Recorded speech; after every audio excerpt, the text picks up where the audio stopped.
क्या आपको पता है मिशन मोड का एक बहुत बड़ा नुकसान क्या हो रहा है। ये देखिए 2018 का नोटिस है। तो 18 वाले नोटिस में लिखा है कि कोई SC ST OBC PWBD या फिर एक्स सर्विसमैन कैंडिडेट है और वो डॉक्यूमेंट वेरिफिकेशन के टाइम पे यदि ये क्लेम नहीं कर पाता है, अपना सर्टिफिकेट नहीं दिखा पाता है कि वो इस कैटेगरी से है, तो उसको UR कैटेगरी में कंसिडर कर लिया जाएगा।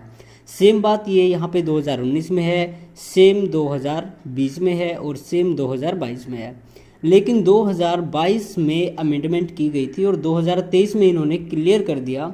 ये 2023 का देखिए, इन्होंने लिखा है यदि SC ST OBC EWS PWBD ex serviceman यानी कि किसी भी कैटेगरी से कोई भी कैंडिडेट है और वो डॉक्यूमेंट वेरिफिकेशन के टाइम पर ये शो नहीं कर पाता है कि भाई मैं इस कैटेगरी से हूँ, अपना सर्टिफिकेट नहीं दिखा पाता है, तो उसका कैंडिडेचर ही कैंसिल कर दिया जाएगा, ना कि उसको UR में कंसिडर किया जाएगा।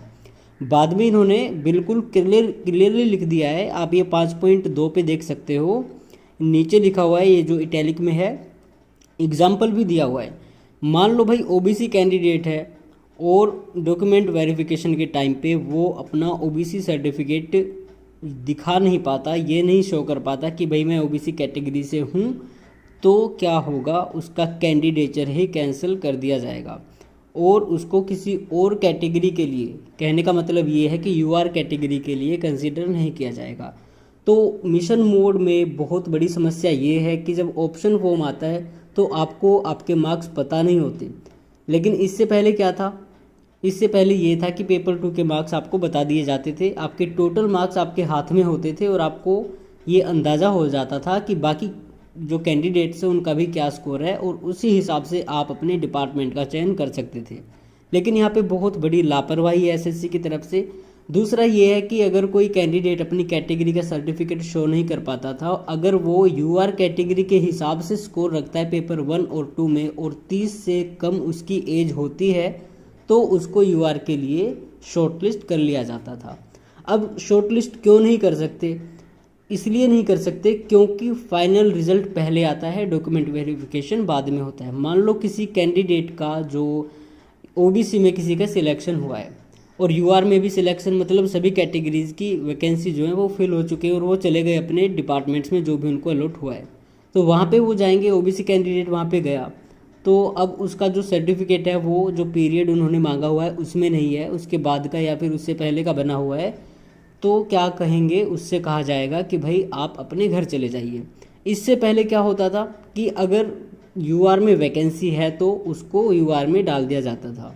लेकिन अब यहाँ पे फाइनल रिजल्ट पहले तैयार हो जाता है, उसके बाद में डॉक्यूमेंट वेरिफिकेशन होता है, तो ये बहुत ज़्यादा गलत है। इसमें इनएलिजिबल कैंडिडेट भी जाते हैं और गलती से किसी का सर्टिफिकेट में कोई इशू है तो उनका भी बहुत बड़ा यहाँ पे नुकसान हो जाता है। तो SSC को करना चाहिए कि ये जो मिशन मोड है, चलो ठीक है आप चला रहे हो तो ठीक है चलने दो, तो इनको जैसे UPSC अभी फ़िलहाल वेरिफिकेशन कर रहा है, ऑनलाइन अपलोड उन्होंने मांग लिया है, तो भाई एटलीस्ट आप अपलोड मांग लो और डॉक्यूमेंट्स जब अपलोड कर देंगे तो आप वहाँ पे वेरिफिकेशन कर सकते हो। बहुत ज़्यादा टाइम उसमें लगता नहीं है, हर रीजन अपना अपना आराम से ईजिली कर सकता है। लेकिन कैंडिडेट्स पता नहीं क्यों इस पे आवाज़ नहीं उठा रहे हैं। CGL CHSL MTS बहुत ही ज़्यादा कैंडिडेट्स, लाखों में कैंडिडेट्स होते हैं, वो भी इस बात पर चुप बैठे हुए हैं। पता नहीं क्यों किसी के दिमाग में ये बात नहीं आ रही है कि भाई ये जो चीज़ है वो गलत है, हमें हमारा स्कोर पता होना चाहिए और फाइनल रिजल्ट से पहले SSC ही डॉक्यूमेंट वेरीफाई करेगी। और वो वेरीफाई कैसे करेगी, बेशक आप मत बुलाओ, फिजिकल मत करो, लेकिन आपको डॉक्यूमेंट्स अपलोड करवा लेने चाहिए और कैंडिडेट्स देखना चाहिए कि कौन इसके लायक है, कौन नहीं है, कौन एलिजिबल है, कौन नहीं है। उस आधार पर जो एलिजिबल है केवल उन्हीं की कट ऑफ आनी चाहिए। तो शायद आगे चल के हो सकता है कि ये कुछ इस तरह का बदलाव हो, लेकिन अभी जो हम देख रहे हैं, जो बड़े बड़े इंस्टीट्यूट्स हैं, जो अपनी कोचिंग सेंटर जिन्होंने चलाए हुए हैं, क्लासेस देते हैं, तो वो भी इस चीज़ पर कोई आवाज़ नहीं उठा रहे हैं। लेकिन जब कभी भी आवाज़ उठेगी तो शायद ये एक ठीक होगी।